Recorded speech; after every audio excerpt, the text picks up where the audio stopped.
Ya pemirsa, bagi Anda yang baru bergabung, kami sampaikan kembali informasi pilihan iNews pagi. Polisi ungkap kronologi kematian Dante, anak artis Tamara Tiasmara di Durensawit, Jakarta. Ya, korban dibenamkan sebanyak 12 kali di kolam renang oleh tersangka Yuda Arfandi, kekasih Tamara.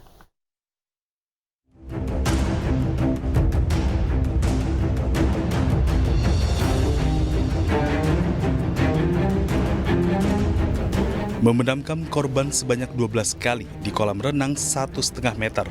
Dengan durasi berbeda-beda, tersangka berdalih sengaja menenggelamkan korban untuk melatih pernapasan korban agar kuat di dalam air. Korban kemudian lemas dan tewas di tepi kolam saat berupaya diselamatkan. Sementara dari hasil autopsi, tidak ditemukan adanya kekerasan di tubuh korban. Korban meninggal akibat tenggelam, yakni terlalu banyak meminum air sehingga paru-paru korban mencair. Bahwa tersangka melihat ke arah kanan dan kiri, memastikan tidak ada orang yang melihat.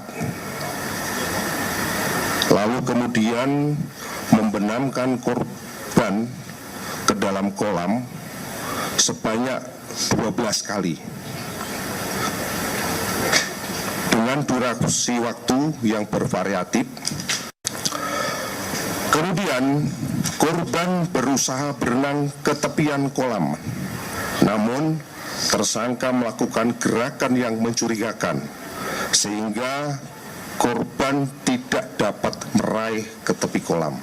Tersangka beberapa kali membenamkan tubuh daripada korban ke dalam kolam dewasa yang kedalamannya adalah 150 cm. Sebelumnya, kematian korban pada 27 Januari lalu menggemparkan publik. Korban adalah putra sematawayang dari seorang selebritas, Tamara Tiasmara. Adapun ayah dan ibu korban telah berpisah. Saat kejadian, Tamara menitipkan putra kesayangannya yang masih berusia 6 tahun kepada kekasihnya, yaitu tersangka Yuda Arfandi. Namun siapa sangka buah hatinya tewas secara tragis di tangan kekasihnya. Dari Jakarta, tim liputan iNews melaporkan. Pemirsa, LSM Bidang Hak Asasi Manusia Imparsial membeberkan ratusan kasus dugaan kecurangan pemilu dengan mengerahkan aparatur negara di berbagai level. Sementara Sekjen PDIP Hasto Kristianto mencium rencana operasi kecurangan bermodus pemindahan suara untuk partai politik tertentu agar lolos ke parlemen.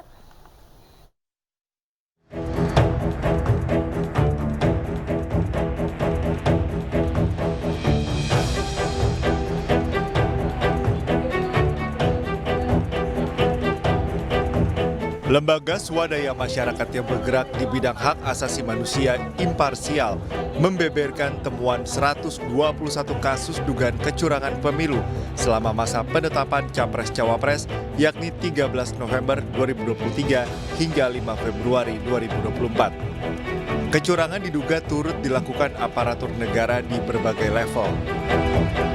Nah, secara umum berdasarkan hasil pemantauan kawan-kawan, ya, dari kasus-kasus yang ditemukan, secara umum dapat dikatakan bahwa memang ada indikasi kuat, ya, dari kasus-kasus yang kita kumpulkan adanya penyalahgunaan kekuasaan negara di berbagai level. Jadi ada mobilisasi, ya, mobilisasi sumber daya negara, ya, sumber daya ini kan banyak, gitu ya, bisa orang, bisa anggaran, bisa kewenangan, ya, pengaruh, gitu ya, untuk kepentingan kampanye dan pemenangan kandidat yang secara kuantitatif, ya, 121 ini bisa jadi ini puncak gunung es, gitu kan, ibaratnya, gitu. Ini yang berhasil kita dokumentasikan. Bisa jadi, gitu ya, ada banyak kasus-kasus lain, gitu kan. Adapun Sekjen PDI Perjuangan Hasto Kristianto mengaku mencium adanya rencana operasi kecurangan pada pemilu 2024. Modusnya berupa pemindahan suara ke parpol tertentu yang dekat dengan penguasa agar lolos masuk parlemen. Hasto juga membeberkan waktu rawan kecurangan pada hari pencoblosan, yakni sekitar pukul 12 siang atau jelang TPS ditutup. Baik-baiknya agar tidak disalahgunakan. Di beberapa wilayah laporan dari rapat Commander Calls yang kami lakukan tadi pagi, muncul berbagai gerakan-gerakan untuk memindahkan suara dari partai-partai tertentu dipindahkan ke partai yang belum lama muncul yang dekat dengan kekuasaan. Nah, ini yang kemudian juga harus diwaspadai karena mintanya tidak main-main dengan menekan para kepala desa oleh aparatur oknum-oknum dari Polri, kalau di Jawa, kalau di luar Jawa ada oknum-oknum dari TNI untuk memberikan suara per desa itu 200-300 ya kepada PSI. Mereka akan mengawal para saksi kami dan kemudian berbagai potensi-potensi kecurangan juga sudah kami simulasikan. Crucial time-nya misalnya jam 12 ya ketika ada pemilih yang tidak terdaftar dalam DPT tapi memiliki KTP, itu mereka berhak datang kemudian dengan surat keterangan, maka manajemen surat suara ini harus dilakukan dengan sebaik-baiknya agar. Sementara itu, Ketua KPU Hasyim Asyari meminta masyarakat percaya komisi yang dipimpinnya bekerja sesuai aturan, profesional, dan selalu menjaga integritas serta netralitas, sehingga pemilu bisa dikawal secara jujur dan adil. Antisipasi mencegah kecurangan pemilu kerap dilontarkan sejumlah pihak, termasuk para capres dan cawapres. Mereka mengajak seluruh pendukungnya untuk mengawal jalannya pemungutan dan penghitungan suara di seluruh TPS. Tim Liputan iNews melapor.